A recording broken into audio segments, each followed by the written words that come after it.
Bismillahirrahmanirrahim. Alhamdulillahi rabbil alamin. Wassalatu wassalamu ala nabiyyina Muhammad wa ala alihi wa ashabihi wa sallam. Amma ba'd. Dersi në fundit të shpjegimit të akidës mosjetie, e morëm edhe I përsëritëm disa prej parimeve apo rregullave se si do të besohen edhe të pohohen emra dhe cilësitë e Allahut subhanahu wa taala. Sot inshallah po vazhdojmë spari. Para se me vazhdu me shpjegu fjalët të autorit, edhe mi përmend prap shkurtimisht, pasi që kemi shpjegu në derset më herët, para disa viteve, kemi shpjegu llojet e cilësive. E sot vish po I përmend shkurtimisht ato pa zgjerueshëm, në mënyrë që të jenë si përkujtim për neve. Spari do të më ditë që këto llojet apo ndarjet të cilësive të Allahut subhanahu wa taala janë, po këto ndarja e këtyre cilësive është gjë e re. Po nuk ka ndodhur kjo, ose s'ka ekzistuar në kohën e selefit. Mirë po, për më të kelimund, pra ata që merren me filozofi të muslimanëve, I kanë hyrë kësaj çështje, pra kanë filluar mi ndar cilësitë e Allahut subhanahu wa taala sipas dëshirave të tyre. Pa u argumentuar në hadithe apo në ajetet e Allahut apo në hadithet e pejgamberit sallallahu alaihi wasallam. Edhe kanë filluar mi mohu cilësitë e Allahut, apo me shtrembru kuptimin e tyre, atëherë kanë filluar dietarët e sunetit që me tregu se si është ndarja saktë dhe vërtetë e cilësive të Allahut subhanahu wa taala dhe kanë sjell terma apo terminologji të re, po që nuk ka ekzistuar në kohën e selif. Spari sa I përket ndarjes të cilësive të Allahut subhanahu wa taala, atëherë ato ndahen në tri, në përgjithësi ndahen në tri lloje apo në tri grupe. E para është nëse merren në konsiderat pohimi apo mohimi I tyre. E dyta është nëse merren në konsiderat lidhja e tyre me qenien e Allahut apo me veprat e Allahut subhanahu wa taala. Edhe e treta është nëse shikon apo merren në konsiderat, pra shikon nga nënveshtrimi I pohimit tyre dhe argumenteve me cilat pohohet. Po gjitha këto apo këto tri ndarje të cilësive të Allahut subhanahu wa taala, çdo njëra prej tyre I ka dy lloje. Pa e para I ka që tham do të shikohet nga aspekti I pohimit apo mohimit të cilësive, I ka dy lloje. Pra para quhet sifat thubutie, cilësi apo atribute të pohuara të Allahut subhanahu wa taala. Çfarë është për qëllim të pohuara? Këto janë cilësi që Allahu subhanahu wa taala vetë I ka pohuar për veten e tij, apo Muhamedi sallallahu alaihi wasallam I ka pohuar për Allahun. Qysh janë për shembull el-istiwa, ngritja dhe lartësimi I Allahut mbi arsh. En-nuzul, zbritja e Allahut në qiellin e dunjas. El-wajhu, fytyra e Allahut. El-yad, dora e Allahut e kështu me radhë. Edhe gjitha këto janë cilësi për sosshmërisë edhe të lavdisë, po me cilat tregojnë për përsosshmërinë e Allahut, edhe që Allah është I madhruar, I lavdruar. Edhe do thotë këto janë shumica e cilësive për të cilat ka ardhur në tekst Kur'an apo sunetën e pejgamberit sallallahu alaihi wasallam. Prandaj përderisa kanë ardhur ato, është obligim që edhe ne ti pohojmë. Është obligim që edhe ne ti besojmë. Lloji I dytë I këtij grupi apo kësaj ndarje është quhen sifat selbie. Cilësi apo atribute negative, për të cilat Allahu subhanahu wa taala I ka mohu për veten e tij. Gjithashtu edhe Muhamedi sallallahu alaihi wasallam I ka mohu për Allahun subhanahu wa taala. Edhe gjitha këto janë cilësi, të cilat tregojnë mangësi. Prandaj është obligim të mohohen prej Allahut subhanahu wa taala. Që është vdekja, gjumi, kotja, zullumi, pra padrejësia kështu me radhë. E shumica e këtyre cilësive që I vinë në Kur'an dhe Sunet pejgamberit sallallahu alaihi wasallam ju paraprin pjesë zot mohuese. Në arabisht është janë la, për shembull, jo, ose ma, gjithashtu që është jo, ose lejse, e kështu me radhë. Për shembull, la ta'khudhuhu sinatun wala nawm. Allah nuk e ka as kotja e as gjumi, e kështu me radhë. Ose lejse kemi thlihi shay, as kush nuk I shëmbëllon Allahut. Po pjesë zot që tregojnë mohim. Prandaj është obligim për neve që t'i mohojmë këto cilësi negative për Allahun subhanahu wa taala dhe njëkohësisht duke I mohuar ato, do të më pohu të kundërtën e tyre prej përsosshmërisë. Pra nëse mohojmë vdekjen, atëherë do të me pohu që Allah subhanahu wa taala ka një jetë përsosur. O pa fillim e pa mbarim. As nuk ka lind Allah subhanahu wa taala. As nuk do të vdes kur. E kështu me radhë. Grupi i dytë apo ndarja e dytë e cilësive të Allah subhanahu wa taala thamë është ato cilësi që ndahen sipas lidhjes që e kanë me veten, qenien e Allahut edhe veprat e tij. Pra edhe kjo i ka dy lloje. Pra janë sifat dhatije, cilësi të vetes Allah subhanahu wa taala qenies të tij. Po këto janë cilësi që Allahu subhanahu wa taala vazhdimisht ka qenë i përshkruar me to apo i cilësuar. Po pa fillim Allah subhanahu wa taala i ka pas to cilësi së bashku me qenien e tij, e cila ka ekzistuar pa fillim, edhe pa mbarim Allah subhanahu wa taala do t'i ketë këto cilësi. Qysh është për shembull el-ilmu, dija, el-qudratu, fuqia Allah subhanahu wa taala, el-hayatu, jeta Allahut, el-sam'u, dëgjimi, el-basaru, shikimi, el-wajhu, fytyra, el-yadayn, pra dy dorë të Allahut. Lloji i dytë janë sifat fi'lije, cilësi veprore, me cilat vepron Allahu subhanahu wa taala. Këto janë cilësi të cilat janë kurzuara apo janë ndërlidhura me dëshirën dhe vullnetin e Allahut subhanahu wa taala dhe me fuqinë e tij. Nëse don Allahu subhanahu wa taala me dëshirën dhe vullnetin e tij, vepron me to. Nëse don Allahu subhanahu wa taala nuk vepron. Për shembull, el-maji'u, ardhi Allahu subhanahu wa taala. Pa Allah subhanahu wa taala ka treguar se do të vijë në ditën e Kiametit. Ose çka përmendëm më lart an-nuzulu, zbritja e Allahut subhanahu wa taala, që zbrat qiellin e dunjos. Ose el-ghadabu, hidhrimi apo zemrimi i Allahut. El-farahu, gëzimi. Allah subhanahu wa taala gëzohet me disa robëve të tij apo vepra të tyre. Al-dhahiku, qeshja, që Allah subhanahu wa taala qesh, kështu me radhë. Nga disa dietar këtu cilësi shojnë as-sifatul ikhtiyariyya. Po cilësi me të cilat Allah subhanahu wa taala vepron sipas asaj që ai dëshiron, po që zgjedh me vepru me to. Po ku dëshiron Allah subhanahu wa taala zgjedh dhe vepron me to. Prandaj quhen ikhtiyariyya. Edhe veprat e Allah subhanahu wa taala pastaj janë dy lloje. Po quhen ef'al lazime, vepra që nuk do thotë që nuk i ndohen Allahu subhanahu wa taala. Po që janë në qenien e Allahut subhanahu wa taala. E kjo është për shembull el-istiwa, ngritja dhe lartësimi i Allahut mbi arsh. Ose nuzul, zbritja. Ose el-ityan, ardhi i Allahut subhanahu wa taala kështu. Tjetra është mutaaddiya. Pra qëllimi është lazime është që do thotë Allahu vepron me ton veten e tij. Kurse mutaaddiya janë vepra që Allahu subhanahu wa taala vepron me to tek tjerë, tek krijesat e tij. Për shembull, krijimi i Allahut subhanahu wa taala, që Allahu krijon çka dëshiron. Ose el-i'ta, po që Allah jep. Kujt dëshiron, i dhuron çka dëshiron Allahu subhanahu wa taala kështu. Edhe veprat e Allahut subhanahu wa taala nuk kanë kufi. Allah, veprat e Allahut subhanahu wa taala nuk kanë numër të caktuar, kufizum. Prandaj Allah subhanahu wa taala thotë yaf'alu Allahu ma yasha. Allahu vepron çka dëshiron ai. Po s'ka kufi. Allah subhanahu wa taala vepron çka dëshiron ai. Prandaj për kësaj kuptohen që edhe cilësitë fi'lije, po veprora me cilat vepron Allah subhanahu wa taala nuk kanë janë të kufizuar. Po nuk kanë varg. Pastaj to cilësitë veprore të Allah subhanahu wa taala nëse shikohen nga aspekti e ekzistimit edhe qëndrimit tyre në qenien e Allahut subhanahu wa taala, quhen sifat dhat, pra, cilësitë qenies vetes të Allahut subhanahu wa taala. Kurse sa i përket, nëse shikohen nga aspekti që për këtyne cilësive të Allahut subhanahu wa taala pastaj dalin fjalë dhe vepra të Allahut subhanahu wa taala, atëherë quhen sifat ef'al, o cilësitë veprave të Allahut subhanahu wa taala. Për shembull, kemi marrë edhe më herë si shembull për këtë është foluri i Allahut. Po nëse shikohet origjina e kësaj cilësie të Allahut subhanahu wa taala ose lloji i saj, atëherë mundem të thonë lirisht që është cilësi e qenies të Allahut. Pa sifatu dhat është cilësi e qenies. Pse? Se Allah pa fillim ka folur.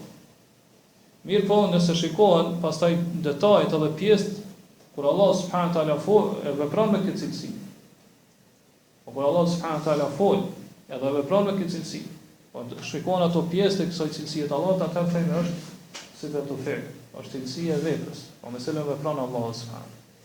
Edhe lloji i tretë janë cilësitë të cilat shikohen nga aspekti i pohimit edhe argumentimit tyre.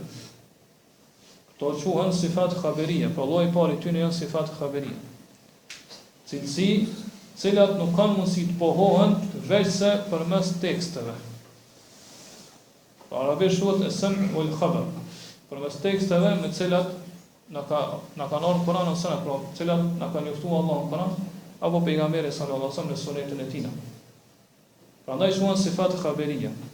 Ose do thoni ndarje tjetër ose një emërtim tjetër për dietarë është që ato quhen sifat sam'ie ose naqlie.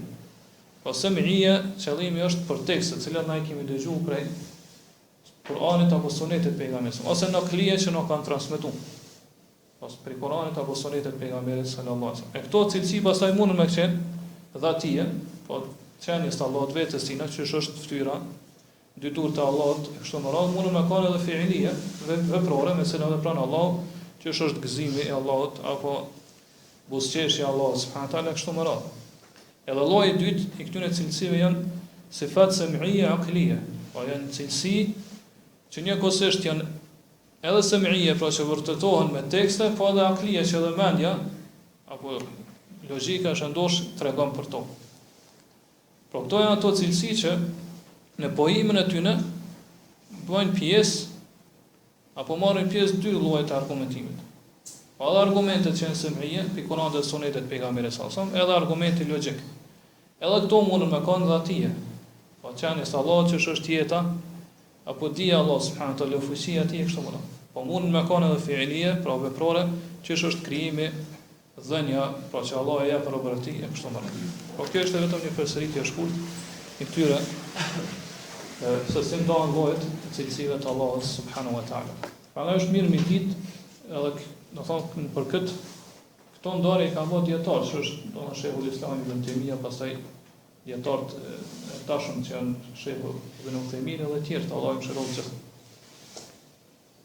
E sot inshallah do të vazhdojmë me pjesën tjetër të fjalëve autorit, i cili thotë wa min al-imani billah, pe besimit në Allahun subhanahu wa taala. Pe pjesë e besimit në Allahun subhanahu wa taala është që me pohu për Allahun ose i besu ato cilësi të Allah subhanahu wa taala me cilat ai ka cilësu veten e tij. An yusaf Allah bima wasafa bihi nafsuhu. Me cilësu Allahun me ato cilësi që ai ka cilësu vetë. Po kjo është një pjesë e besimit në Allahun subhanahu wa taala. Po derisa të kaluam, në kaluamën, kur kemi fol, kemi filluar me shpjegu këtë libër, autori spari sjell shtyllat e imanit në mënyrë përgjithshme, pa që janë 6 që do të mi besu, pastaj fillon që këto me shtjellu në detaje. Edhe fillon për shtyllës të parë, që është shtylla më madhore e besimit e imanit, pa me besu Allah subhanahu wa taala. Edhe kemi thënë që besimi në Allahun i përfshin 4 gjëra. Pa me besu në ekzistimin e Allahut, me besu në rububia në Allahut, pra që Allah është Zoti krijuesi dhe ai që udhëheq dhe drejton këtë univers. Pastaj me besu në uluhinë e Allahut, pra që Allah e meriton vetëm të adhurohet, edhe katërt është me besu në emrat dhe cilësitë e Allahut. Prandaj për besimet në Allahun subhanahu wa taala, autori po veçon me besu në ato cilësi apo me pohu për Allahun ato cilësi që ai ka pohu për vetën e tij. Edhe këto jemi ndal, edhe kemi sjell, do thot parime edhe rregulla se si duhet besohen emrat dhe cilësitë e Allahut subhanahu wa taala. Po në kalumet, në dersat tona. Pastaj kemi filluar me shpjegu çdo emër dhe cilësi të Allahut që ka argument për to. E tash prej sot inshallah do të vazhdojmë me pjesën tjetër të librit ku autori thot wa bima wasafahu bihi rasuluhu, edhe me besu në ato cilësi me cilat e ka cilësuar dërguari i tij Muhamedi sallallahu alaihi wasallam. Ashtu si çush kemi thënë për Kur'anin edhe për sunetin e pejgamberit sallallahu alaihi wasallam, nuk lejohet që sa i përket cilësive të Allahut me shtu apo me mangësu diçka. As nuk lejohet me refuzu diçka. Pa as tekstin, hadithën e pejgamberit sallallahu alaihi wasallam, është pohu prej tina, e as kuptimin e tij, domethënie ti. E kemi obligim mi pranuar. Nga se këto gjëra janë gjëra që ose çështja që nuk i takon mendjes njeriu me gjyku për to. Edhe me vendosë se cilat për këtyne haditheve, pra që flasin për cilësitë e Allahut, do t'i pranojmë cilat jo. Ose cilat për këtyre do t'ja pranojmë tekstin, t'ja mohojmë kuptimin, do të thonë cilat jo. To do t'i pranojmë ashtu që shka ardhur pejgamberit sallallahu alaihi wasallam. Prandaj edhe Imam Ahmedi Allahu mëshiroft ka thonë: La yusafu Allahu subhanahu illa bima wasafa bihi nafsuhu fi kitabihi. Do nuk lejohet me përshkruaj Allahun ose me cilësu Allahun subhanahu wa taala vetëm me ato cilësi që ai ka përshkruar vetën e tij në librin e tij. Au bima wasafahu bihi rasuluhu fi sunnah, ose me ato cilësi që ka përshkruar i dërguari i tij në sunet sallallahu alaihi wasallam. La yutajawazu al-Qur'anu was-sunnah. Nuk lejohet thot me të i kalu Kur'anin dhe sunet. Po do të mundoj në Kur'anin dhe sunet pejgamberit sallallahu alaihi wasallam. Edhe këtë fjalë Imam Ahmedit e kanë thonë edhe këtë imamët e selefit.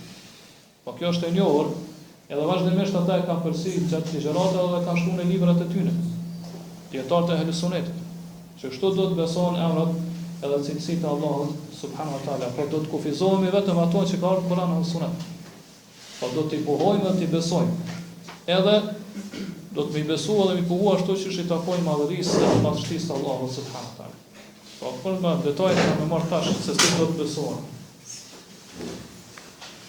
Përshkrimi që ja ka bë pejgamberi sallallahu alaihi wasallam Allahut për Zotin e tij Allahut subhanahu wa taala, po cilësi që pejgamberi sa i ka pohu për Allah subhanahu wa taala, këto i ka bë ose përmes fjalëve tina, po përmes tri mënyra, ose përmes fjalëve të tij, ose përmes veprave tina, ose përmes miratimit.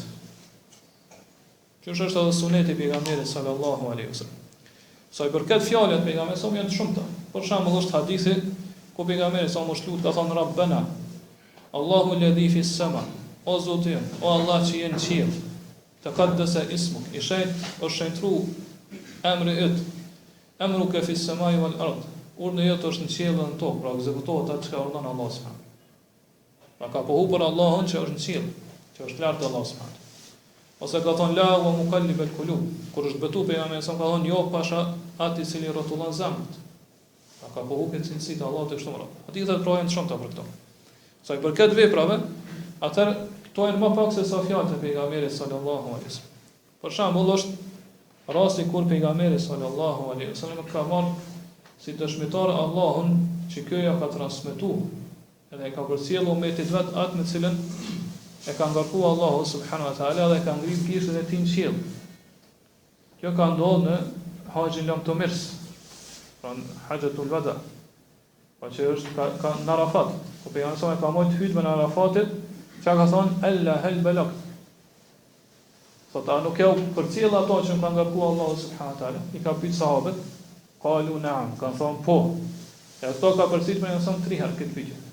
Ata e kanë një përgjigje 3 herë po. Ata pejgamberi ka thonë Allahu mashhad, o Allah dëshmo. E thotë në hadith thotë e kanë ngrit gishtin e tij në qiell, o Allah dëshmo, thotë edhe ka kthy tek ata publiku që e kanë dëgjuar pejgamberin, po të shokët e tij. O Allah dëshmo. Po ka ngrit gishtin e qiell duke treguar që Allahu subhanahu wa taala është lart. Po kjo është përmes veprës pejgamberit sallallahu alaihi wasallam. Po ashtu është edhe hadithi tjetër. Po këtë hadith e transmeton Muslimi pe Xhabirit radhiyallahu anhu. Është hadith i gjatë që tregon për haxhin e pejgamberit sallallahu alaihi wasallam. Edhe hadithi tjetër është që transmetohet në Buhari dhe Muslim pe Enesit radhiyallahu anhu, është ai rasti kur ka ardhur një person te pejgamberi sallallahu alaihi wasallam, edhe ka qenë duke marrë hutbën në xumë. Edhe ka thonë janë na shkatru pasuria, kanë filluar do thotë me vdek fëmia Piodis për shkak të thasisë madhe që kanë mbretëruar në Medinë. Atër pejgamberi sa i ka ngrit 2 durt do thonë drejtim qiellit. Edhe ka lutur Allah subhanahu wa taala që më lëshu shirr. Do kjo tregon që pejgamberi sa i ka drejtuar durt ka qiellin, nga se Allah subhanahu wa taala është në qiell. Prandaj kjo është shenjë apo vepra e pejgamberit sallallahu alaihi wasallam që tregon për këtë cilësi të Allahut, pra që Allah është lart për mbi krijesat e tij. Edhe ende pas vit pejgamberi sallallahu alaihi wasallam për mberet, thotë ka rashi, edhe do thotë i ka lënë mjekra pejgamberit sallallahu alaihi wasallam për atë shi. Edhe hadithet shumëta janë që tregojnë se pejgamberi sallallahu alaihi wasallam shumë prej cilësive të Allahut i ka pohuar me veprat e tina.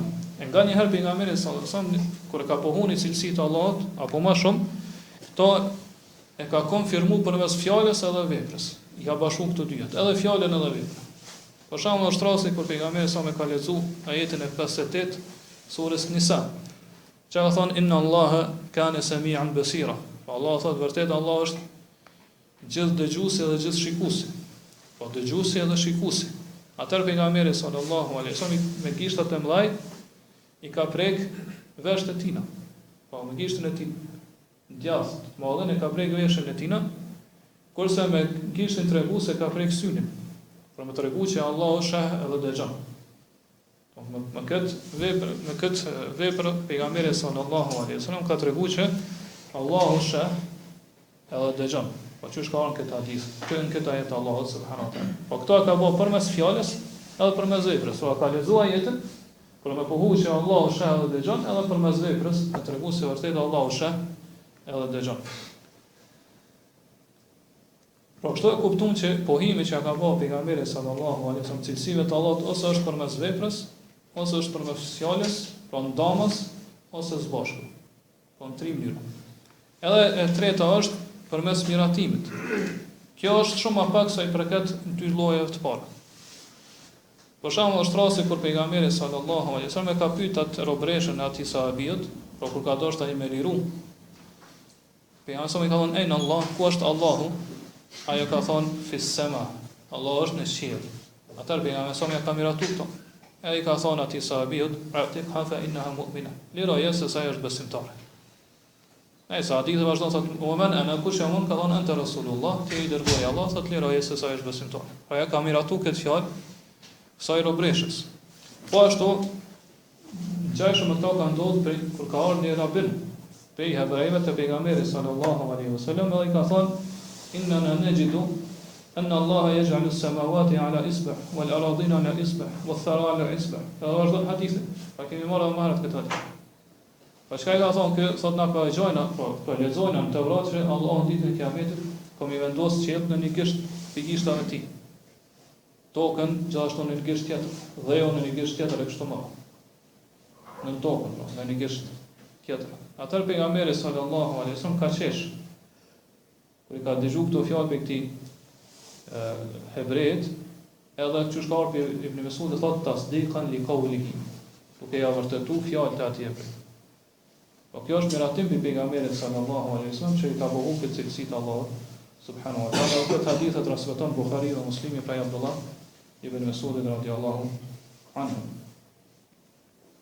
Nëse dikush pyet thotë, cila është ajo mënyra që neve na obligon me besu ato cilësi me të cilat pejgamberi sa ka cilësuar Allahun, edhe cili është argumenti për këtë? Po pse me besu në ato cilësi që Allahu subhanahu që pejgamberi sa ka përshkruar Allahun në sunetin e tij? Edhe cili është argumenti që neve na detyron që gjithçysh i besu ato cilësi me të cilat pejgamberi sallallahu alaihi wasallam ka cilësuar Allahun? Po themi argumente për këtë janë fjalët e Allahut subhanahu wa taala në surën Nisa, në ajetin e 136, ku thotë: "Ya ayyuhalladhina aminu billahi wa rasulihi wal kitabi alladhi nazzala ala rasulihi wal kitabi alladhi anzala min qabl." O ju që keni besu, besoni Allahun dhe të dërguarin e tij. Edhe besoni librit që i ka zbrit Muhamedit sallallahu alaihi wasallam, po të dërguarit e tij dhe librave që kanë zbrit më herët. Edhe ajetet janë ngjashme, po këto ajetet që flasin rreth se që tregojnë se Muhamedi sallallahu alaihi wasallam është i dërguari i Allahut, i cili na ka përcjell neve prej Allahut subhanahu wa taala fenë e tina, atëherë na tregojnë se ne kemi obligim me pranu pe pejgamberin sallallahu alaihi wasallam çdo gjë që ai ka lajmëruar dhe na ka njoftuar për Allahun, rreth Allahut për shkak emrat e cilësitë të Allahut subhanahu wa taala. Qase pejgamberi sallallahu alaihi wasallam neve na ka lajmëruar dhe na ka njoftuar për këtë. Edhe ja ka përcjell njerëzve. Prandaj çdo gjë që pejgamberi sa ka përcjell njerëzve, ja ka kumtuar njerëzve, atëherë ai realisht këto e ka bë si obligim që e ka vënë prej Allahut subhanahu wa taala. Po transmetim apo përcjellje, cilën ja ka ngarkuar Allahu subhanahu wa taala. Edhe ne e dimë që Muhamedi sallallahu alaihi wasallam është njeriu më i dijshëm rreth Allahut. Po për Allahun, apo njeriu që din që ka ditë në herë më shumë për Allahun, për emrat e cilësitë të Allahut, sepse Muhamedi sallallahu alaihi wasallam ka askush. Po është njëri më i dijshëm që ka ditë më së miri për Allahun subhanahu wa taala. Po ashtu pejgamberi sallallahu alaihi wasallam ka qenë po ai që më shumë t'i ka dashur mirën umetit të tij. Ka qenë i sinqert. Ai ka dashur mirën, nuk ka dashur umetin e tij na me lënë diçka mangur. Do mos me di diçka rreth fesë të Allahut subhanahu wa taala. Ka mundësi që pejgamberi sallallahu alaihi wasallam të thotë cilësive tina është që do thotë e ka dashur mirën. harisun aleikum shtot Allah, është i kujdesshëm për ju. Po çdo gjë që është dobi, to umetit tina pejgamberi sa ja ka kumtu. E çdo gjë që është dëm, për umetit tina pejgamberi sa ka paralajmëruar. Po ashtu pejgamberi sallallahu alaihi wasallam është më i sinqert dhe më i drejtë në ato që ka thënë. Edhe pejgamberi sallallahu alaihi wasallam është më elokuenti në fjalët e tina dhe në shprehjen e tij. Në fjalët me cilat do shpreh. Prandaj, sa i përket pejgamberit sallallahu alaihi wasallam, ai ka pas to katër cilësi, to katër tipare. Po dia rreth Allah subhanahu wa taala. Pastaj është nushu, këshilla sinqert. Po që ja ka dashur mirën umetit tina dhe ka këshilluar në mënyrë sinqert, po s'kalon asgjë mambull. E treta është e sidku, do vërtetësia, që me nësëm çdo që ka thonë është e vërtet. Edhe e katërt është el bejan, sqarimi, pra nuk kalon asgjë pa sqaruar pejgamberi sallallahu alaihi wasallam.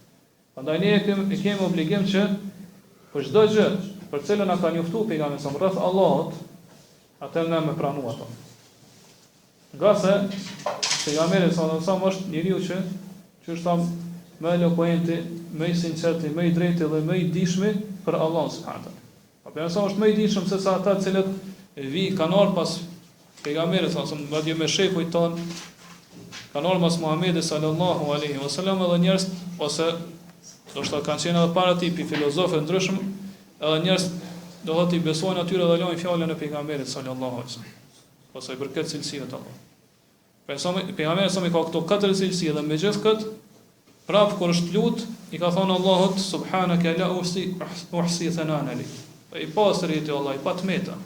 Unë nuk muj me përthëku, me kufizu lavdërimin ndaj teje. Po nuk e ka njoft, kur kush nuk ka mundësi me njoft Allahun subhanahu wa taala, tamam ashtu është. Pse më sa më kanë më dishni për Allahun, prapë thotë unë nuk muj me kufizu lavdrimin ndaj teje, ente kema thnejta ala nafsik, teje ashtu qysh e ke lavdru veten.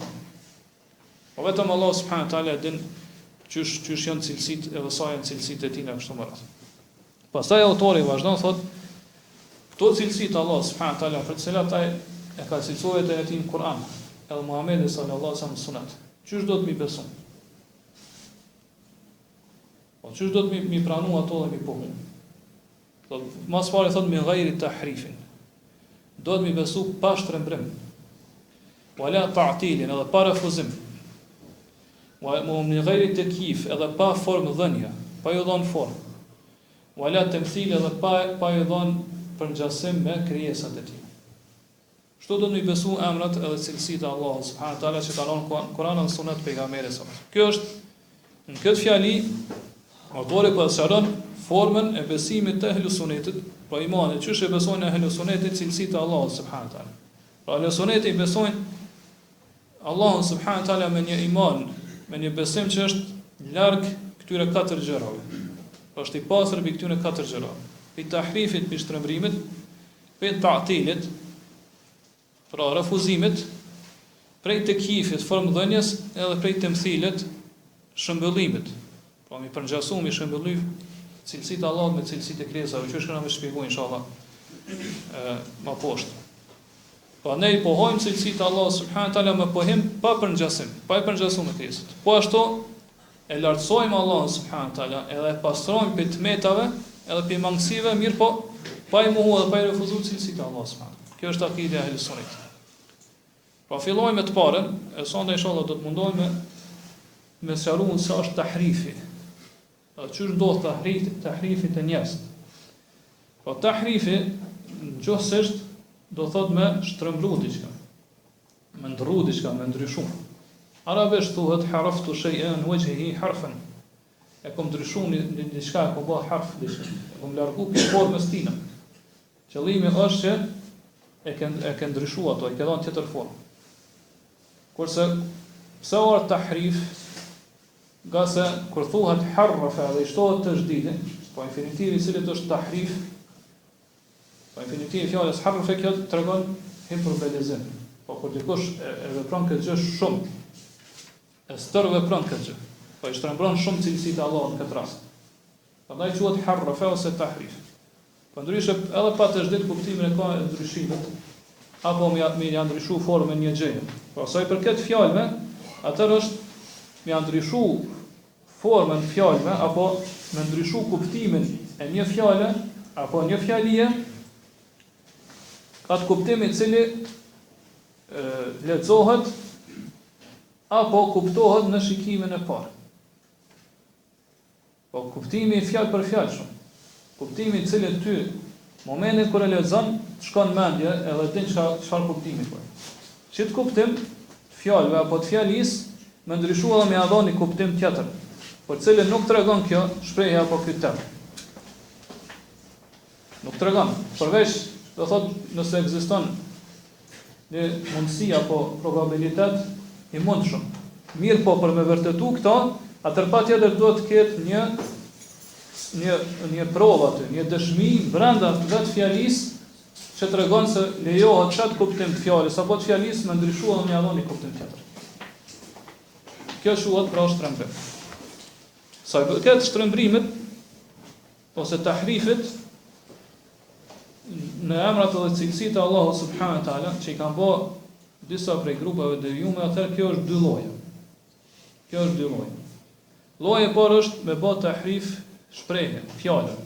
Pra me shtrembru fjalën ose ajetin ose hadithin e pejgamberit sallallahu alaihi wasallam. Qysh e kanë shtrembru këtë fjalë?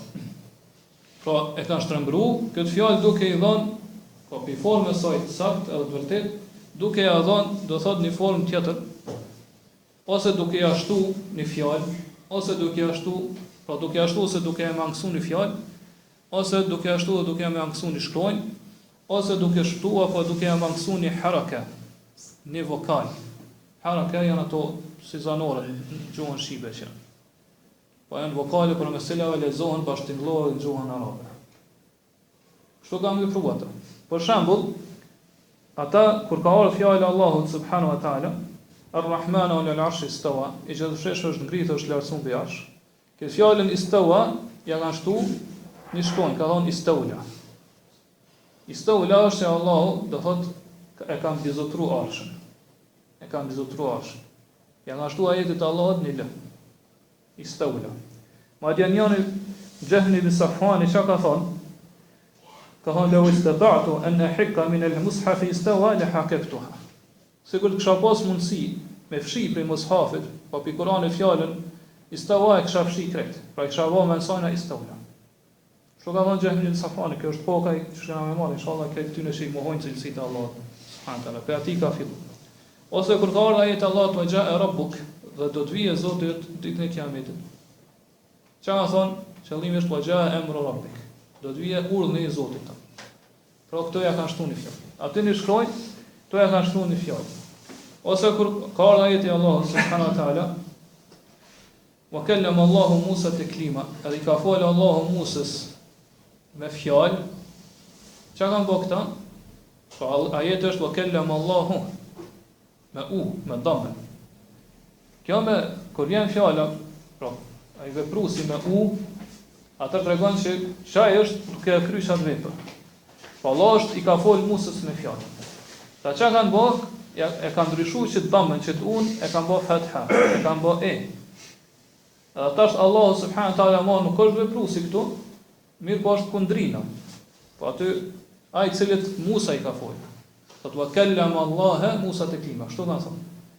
Edhe Musa, po nëse e bën me I vjen Musa I ka folë Allahut me fjalë. Pra jo që Allahu subhanahu taala ka folë Musës me fjalë. Prandaj transmetohet që një prej xehmive ka kërkuar pi Abu Amr ibn Ala, një prej lexuesve të Kur'anit. Po një prej cilëve na ka përcjell një prej leximeve të Kur'anit, ka thonë që ajetin wa kallama Allahu Musa taklima lexo me fatha, wa kallama Allah.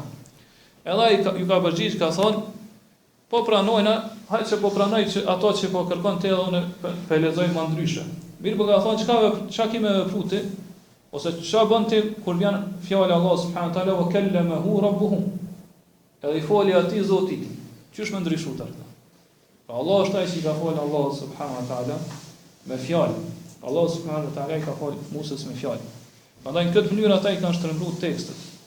Po ka raste po besojnë se I kanë shtrembruar vetë tekstet. Lloji I dytë I shtrembrimit është me shtrembru kuptimin. Manon, do me thonjën e ajetit. Pra, me ndryshu kuptimin e saj saktë.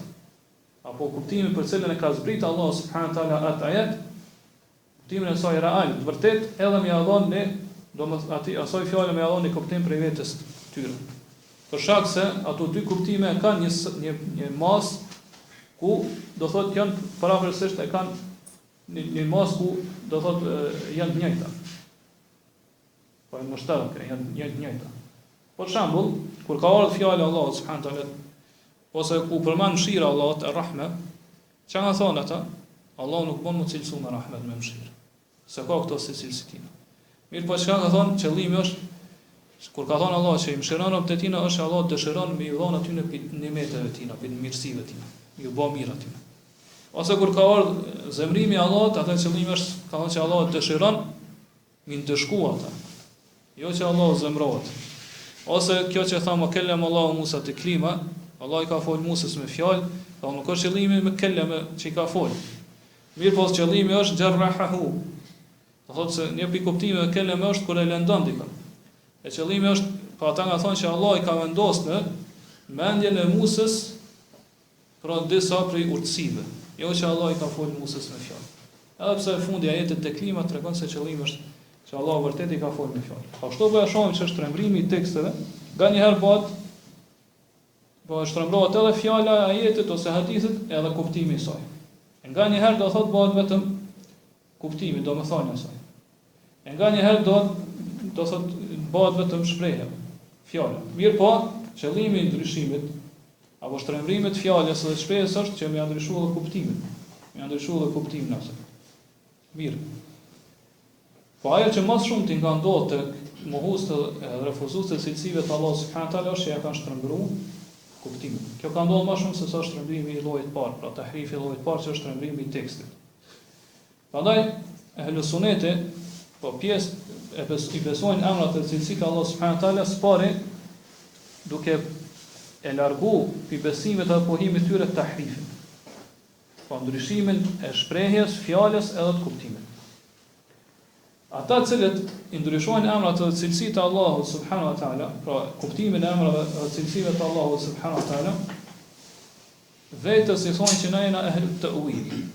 I thtar të ta'wilit. Ta'wili vjen interpretim. Po ashtu e shohin veten e tyre. Pse kanë vepruar ata në këtë mënyrë? Po qëllimi i tyre ka qenë që atë derimin e tyre me amballazhu, do thotë më dhon ngjyrë me cilë do thotë pranohet mesin e njerëzve. Nga se fjala ta'wil, pra interpretim apo komentim, njerëz kur dëgjojnë këtë fjalë nuk e urrejnë, edhe nuk largohen prej saj. Mirë, po në realitet ajo që kanë vepruar ata është tahrif, nuk është komentim interpretim. Ajo është trembrim. Nga se interpretimi që ata ja kanë bërë ajeteve të Allahut subhanahu wa taala nuk ka argument sakt që tregon për to. Për këtë arsye, ata nuk mundën me thonë për jetën e tyre që janë ehlu tahrif, që kemi shtrembruar domethënien e emrave të cilësive të Allahut subhanahu wa taala, nga sa sigurt kishin thonë kjo është tahrif, ata njerëz ishin largu prej tyre ose kishin pranuar fjalë. Mirë, po çfarë thonë na jena ehlu ta'wil. I thtartë ose komentues, interpretues të ajeteve apo haditheve të pejgamberit sa thonë që flasin rreth cilësive të. Për këtë arsye edhe Ibn Taymija nuk e përdor këtë fjalë.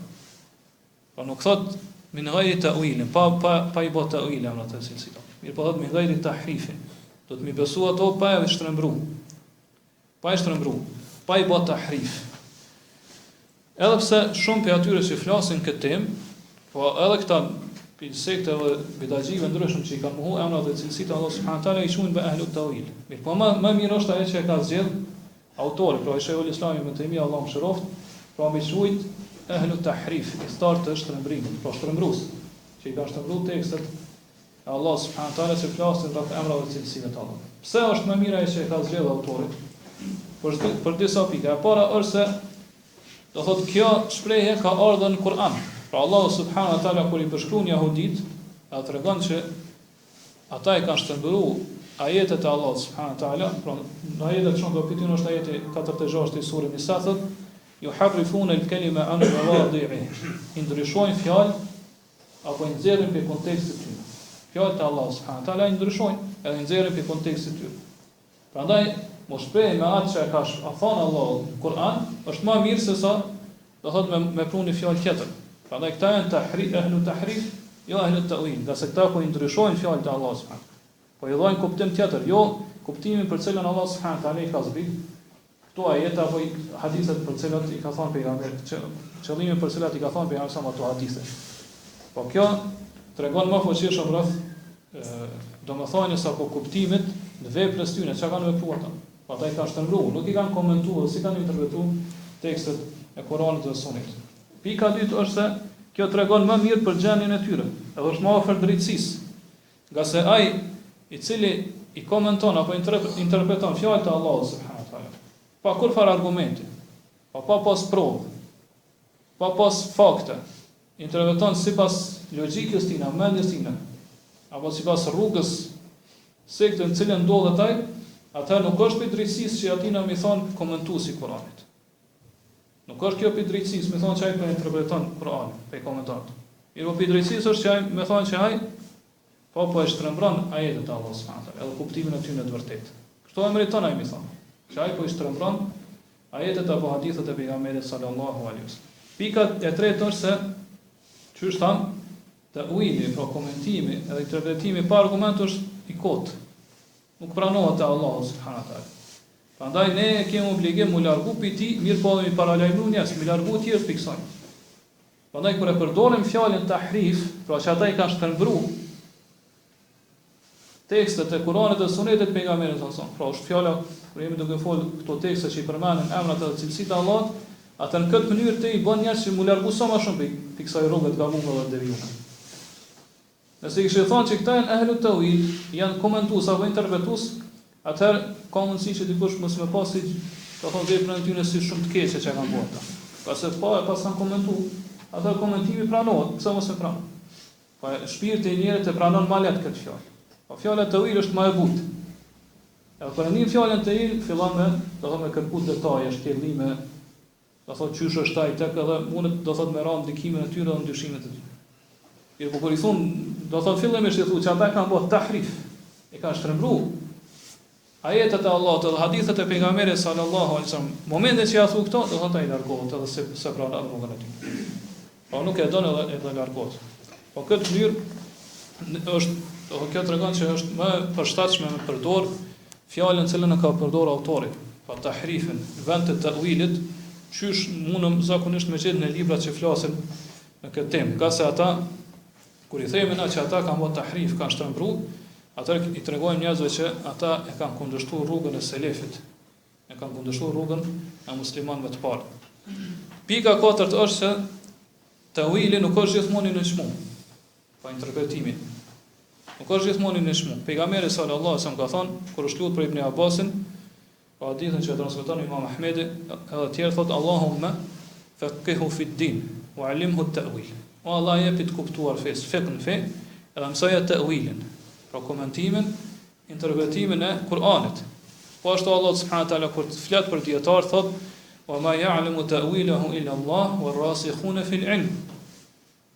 Pra atë interpretimin e ajeteve që janë mutashabihe, do të thonë të paqarta për shumicën e njerëzve thot, nuk e din askush tjetër përveç Allahut, e ata që janë thëlluar në dije, pra dietarët. Pra Allah subhanahu wa taala i lavdron këta dietar nga se ata e dinë ta'wilin, pa dinë interpretimin. Prandaj fjala ta'wil nuk është gjithmonë në çmume. Nëse ta'wili ka shumë kuptime, ose disa kuptime fjala ta'wil. Për këtyre kuptime është tefsir, pra me komentu, me interpretu Kur'anin. Nga njëra ka kuptimin e përfundimit. Nga njëra ka pra kuptimin me largu domethënien edhe kuptimin e shprehjes edhe fjalës prej kuptimit saj të jashtë. Mi dhoni kuptim tjetër. Për shembull, kur vjen kuptimin e tefsirit është se na shpesh, për shembull, se lexojmë fjalët e dietarëve apo mufesirëve rreth ajeteve të Allahut subhanahu taala, çka thonë? Ta'wilu qawlihi ta'ala kadha wa kadha. Ta'wili fjalët e Allahut subhanahu taala është ky apo ai. Po e përdorin fjalën ta'wil me kuptimin e tefsirit. Po pastaj e përmendin domethënie. Pra tefsiri quhet edhe ta'wil. Pra arsye se na kur bëjmë ta'wil, po kur bëjmë e komentojmë fjalën e Allahut subhanahu taala, atëherë qëllimi është që ne allojmë aty në përfundim, po aty në fjalët e Allahut, allojmë në kuptim në përfundim, me qëllimin që vërtet e ka, do thotë domethënien e saktina. Ose qëllimi për cilën Allah subhanahu taala ka zbritur atë. Po me argumente kuptohet. Pastaj vjen tawili në kuptimin e përfundimit një gjëje. Po si do të jetë përfundimi? Po kjo fjalë nëse vjen në mënyrë urdhnore, po si kërkesë pe Allah subhanahu wa taala, atëherë tawili i kësaj vepre është që nëse është urdhër pe Allah subhanahu wa taala me vepru, e nëse është ndalesë me braktisë ato. Mirë, po nëse tawili, i cili këtë rast, po fjala tawili ka kuptimin e përfundimin e një gjëje, po fundin e një gjëje, nëse vjen, do thot në kontekstin e lajmit, atëherë qëllimi është që ajo për cilën je njoftu do të ndodhë gjithçysh. Për shembull Allahu subhanahu wa taala thot kur e sjell fjalën tawil kuptimin e apo në kontekstin e lajmit. Çfarë thot? Hel yanzuruna illa ta'wila. A mos po e presin ata tawilin e Kuranit. Yawma ya'ti ta'wiluhu yaqulu alladhina nasuhu min qablu qad ja'at rusulu rabbina bil haqq. Pra ajeti 53 surës Araf. Ditën kur vjen tawili i Kuranit, atëra ata të cilët e kanë harruar më herët kanë më thonë që të dërguarit e Allahut kanë ardhur me të vërtetën. Çka është qëllimi i tawilit këtu? Nuk është qëllimi i tefsirit. Mirpo qëllimi është se atë ditë njerëzit do t'ju bëhet e qartë ajo për cilën i ka lajmëruar Kur'ani. Po do të vjen në fundi të përfundimit i lajmërimit ose lajmeve që i ka sjell Kur'ani do të jetë që ata do t'i shohin me sytë e tyre. Po ngjarjet që do ndodhen ditën e Kiametit. Pra ajo me cilën i ka lajmëruar Kur'ani do ta gjejnë të vërtetë. Prandaj Allah subhanahu wa taala kur vjen ajo për cilën ka lajmëruar Kur'ani, po tawili i Kur'anit, fundi i asaj për cilën ka lajmëruar Kur'ani, atëherë ata do thonë vërtet të dërguarit të Zotit don kanë ardhur me të vërtetën me hakun. Në këtë kuptim janë fjalët e Jusufit alayhis salam kur thot në fund këtë ngjarjes tina, do thot i merr prindët e tina dhe vëllezërit e tina, i afron në pallatin e tina.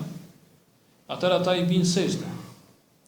Po kjo ka qenë sejdë e respektit, ka qenë e lejuar në umetet e mëhershme.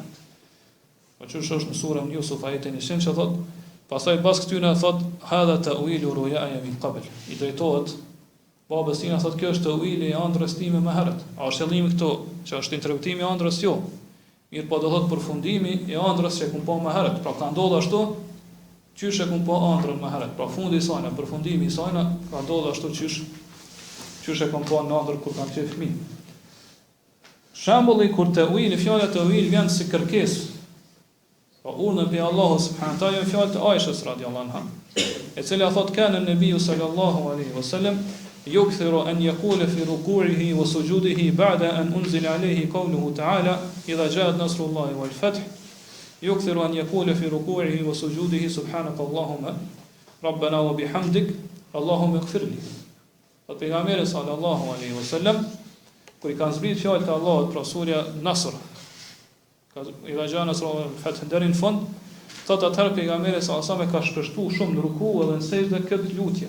E ka thënë subhanaka allahumma rabbana wa bihamdik, i patmeta e Allah Zoti ynë, ty ta kanë falënderimi, po ty të falenderojmë, të madhrojmë, të lavdërojmë. Allahumma ighfirli, Allah më fal mua. Çfarë thot Aisha në fund? Yata'awwalul Qur'an. E ka bërë ta'wil Kur'anit. Çka është qëllimi që e ka bërë ta'wil Kur'anit? Po ka vepruar me ato që e ka dhënë Allah subhanahu wa taala në këtë ajet. Po kjo është rasti kur fjala ta'wil vjen në kontekstin e kërkesës, po urdhët pe Allah subhanahu wa taala. Edhe kuptimi i tretë i fjalës ta'wil është pra me ndryshu shprehjen prej kuptimit të saj tjashtë ose të fjalë për fjalë. Kuptimi i dukshëm i fjalës me ndryshu kuptimin e saj. Ky është pra në dy lloje, çu e kuptuam deri tash. Është i lavdruar, është edhe i nënçmuar. Nëse ka argumente që tregojnë për këtë ta'wil, atëherë është tefsir. Është komentim, edhe është i lavdruar, është pi lloji i parë që e përmendëm. Po në kuptimin e tefsirit kur janë ta'wil. Ja nëse nuk tregon, nuk ka argumente që tregojnë për to, për argumente të sakta atëherë është i nënçmuar. Edhe më nuk mund mi thonë ta'wil, mirë po, edhe pse i thonë ta'wil në realitet ai është tahrif. Gase nuk është ai pe ta'wil, pe komentimit të Kuranit. Edhe kjo është, do thotë ai lloji i dytë i ta'wilit, në cilën kanë hyrë ehlu tahrifi, pra ata që i kanë shtrembruar cilësitë e Allahut subhanahu wa taala. Po çush e përmendëm më lart, po Allah subhanahu wa taala thotë Ar-Rahmanu 'ala al-'arshi istawa, i që sheshme është ngritur, është lartësuar mbi arsh. Po ajeti 5 i surës Taha. Atë çfarë është kuptimi i dukshëm dhe jashtëm i këtij ajeti? Ose cili është kuptimi i parë që ty shkon mendje, po që arabisht thotë al-mutabadil ila dhihn. Do që si të lexojsh më herë shkon mendje se kuptimi i saj. Çfarë është kjo? Istawa, do thotë tamam që Allah është ngritur, është lartësuar mbi arsh. Kështu kuptohen gjuhën arabe. Mirë po ata çfarë kanë thënë? Kuptimi i saj ka thënë istawla që Allah ka mbizotruar arsh. Na shajë themi kjo është tawil, komentim privetes tonë. Po te ja ke ndryshuar kuptimin ose ke ndryshuar këtë fjalë të Allahut subhanahu wa taala, këtë pjesë të jetit pi kuptimit të jashtëm saj, se dukshëm, i kuptimit fjalë për fjalë. Mirë, po në realitet ti nuk e vë tawil, mirë po ke vë tahrif, e ke shtrembruar. Pra se nuk ka argument që tregon për tawilin i trebetimit që e bën ti. S'ka argument. As pi Kuranit, as pi Sunetit, as pi fjalës sahabeve shoqë pe janë asnjë. Por që tawil, që ti interpretojmë që e ke vë ti nuk ka argument. Prandaj ti ke vë tahrif. Ti ke shtrembruar këtë ajet Allahu subhanahu wa taala. Por kundërzi argumentet janë që e vërtetojnë kundër të asaj që po thotë. Edhe që vërtetojnë se vërtet fjala istawa është që Allah është ngritur, është lartësuar, pra është mbi krijesat e tij. E këto argumente inshallah do t'i marrim në të ardhmen kur do të flasim rreth asaj cilësie të Allahut. Mirë, po tash e marrim një fjalë ajet tjetër, për shembull ajeti i parë surës Nahl, çka thotë Allahu, ata amrullahi fala tastajilu. Ata amrullah, nëse përkthen fjalë për fjalë, nuk falërisht i bën ka ardh. Urdhni i Allahut, pra të kaluamën i bën. Mirë, po dietarët kanë thënë qëllimi është do të vijë urdhni i Allahut. Pse tash na u leju që këto me ndryshu kuptimin e jashtëm të këtij ajeti? Po mos më thonë që ka ardhur urdhni i Allahut, mirë po do të vijë. Nga se fundi i ajetit më na tregon, po fala tastajilu. Mos e shpejtoni ato. Pra ande s'ka ardhur ajet, do të vijë. Prandaj për këto ka argument. Edhe kjo më nuk është tawili në shmum, mirë po është tawili i lavdruar, pra është tefsir. Koment që pranohet, që është i lavdruar dhe pranohet te Allahu subhanahu wa taala. Ose për shembull, kur thotë Allah në surën Nahl në ajetin 98, fa idha qara'ta al-Qur'ana fasta'id billahi minash shaitanir rajim. Kur ta lexosh Kur'anin, atëherë kërko strehtë te Allahu mbrojtje prej shejtanit të mallkuar. Çush është interpretimi i këtij ajeti? Kur dosh me lexu Kur'anin. Mirë, po na ajetin po lexona kur të lexosh Kur'an. Po kështu është kuptimi i jashtëm i saj. Mirë, po nuk është kuptimi i këtij ajeti që kur të përfundon leximin e Kur'anit, që ti më thonë audhu billahi minash shaitanir rajim. Nga e dina këto, e dina pi sunetit pejgamberit sa. A është se kur ka dëshiruar pejgamberi me fillu leximin e Kur'anit, atëherë ka thonë audhu billahi minash shaitanir rajim. Çush kanë ardhur ajete të sakta ras kësajna. Pra, nuk është qëllimi i ajetit që kur të përfundojsh, të përmbyllësh të plotësosh leximin e Kur'anit, atëherë që atëherë thu audhu billahi minash shaitanir rajim. Mirë po kur dosh me fillu, nga se ka argumente të sakta pi sunetit pejgamberit që na tregojnë se kuptimi i këtij ajeti është kë. Po kur dosh me fillu atëherë thu audhu billahi minash shaitanir rajim. Po ashtu është edhe fjala e Enesit, Enes ibn Malikut radhiyallahu anhu, i cili thotë kana an-nabiy sallallahu alaihi wasallam idha dakhala al-khala qala a'udhu billahi min al-khubuthi wal khaba'ith. Po pejgamberi kur ka hyrë në WC në ujtore, ka thonë kërkojmë strehë mbrojtje te Allahu prej gjinëve dhe gjineshave. Ose pi perspektive edhe gjineshave, pra gjinëve që janë gra, gjinis femrore. Po kjo është kuptimi i tij. Po qëllimi edhe këtu ka thonë edhe dakhala kur ka hyrë. Mirë, po qëllimi është kur ka dashur me hyrë në ujtore. Para se me hyrë. I ka thonë këtë dua. Nëse na e dina që me përmend Allahun subhanahu wa taala mbrana në vetë nevojtore nuk është e lejuar. Nuk i takon muslimanit që do thotë kur tosh do ke kthy nevojën me përmend Allahun subhanahu wa taala. Ka është një gjendje ose një vend që nuk i takon muslimanit me përmend Allahun subhanahu wa taala. Prandaj edhe na kena vot ta'wil fjalën e Enesit idha dakhala kur ka hy, do kur ka dashur me hyrë nevojtore. Edhe kjo është ta'wil i sakt, pra është tefsir, komentim i sakt që pranohet, nga se ka argumente të sakta që tregojnë për ta. Për këtë arsye themi, pra në fund që më thonë që më shpreh që na besojnë Allahun subhanahu wa taala ose emrat e cilësitë Allahut subhanahu wa taala pa tahrif, pa shtëmbruar ato, është më afër saktës se sa më thon pa ta'wil, që thonë disa. Pa ta'wil, ose më thuhet ata që shtrëngojnë cilësitë Allahut ehlut ta'wil. Nga se çështë tham e ta'wili që nuk ka argument sakt, nuk është ta'wil, mirë po është tahrif. Prandaj është më parsore që edhe që tregon më mirë gjendjen e atyre që i kanë shtrëmbruar emrat dhe cilësitë e Allahut subhanahu wa taala, edhe që në mënyrë që mi largu sa më shumë njerëz për kësaj rruge që kundërshton rrugën e selefit, me quajt rrugën e tyre që ata kanë bërë tahrif. Edhe që tawili apo interpretimi që kanë bërë ata i gjithë është i nënshmuar. Pra është tahrif, nuk është tefsir, nuk është komentim, mirë po është tahrif. Kjo është më mirë se sa më thonë që ata kanë bërë tawil. Ka se e pam që bi tawilit ka tawil që është i nënshmuar, po ka edhe që është i lavdrum. Prandaj për këto 4 pika që i përmendëm më lart, themi që autori ka qelluar edhe kështu duhet çdo kush me neve kur të flasim këtë temë thonë që na e besojmë emrat e cilësitë Allah subhanahu wa taala pa i bërë tahrifat, pa i shtrënguar, që i kanë shtrënguar këto grupe të shumta, sekte të shumta në Islam, të cilët do thotë dikush më shumë, dikush më pak i kanë shtrënguar emrat e cilësitë të Allahut. Pastaj vazhdon autori thotë wala ta'til, edhe pa i refuzuar ato, pa i bërë ta'til emrat e cilësitë të Allahut, për këto inshallah të tjerat, po këto pikë këtyre 4 gjërave që do të me pastru akiden, besimin tonë rreth emrave të cilësive të Allahut, do të flasim derisa tashme. Allahu a'lam wa sallallahu ala nabina Muhammad wa ala alihi wa sahbihi wa sallam.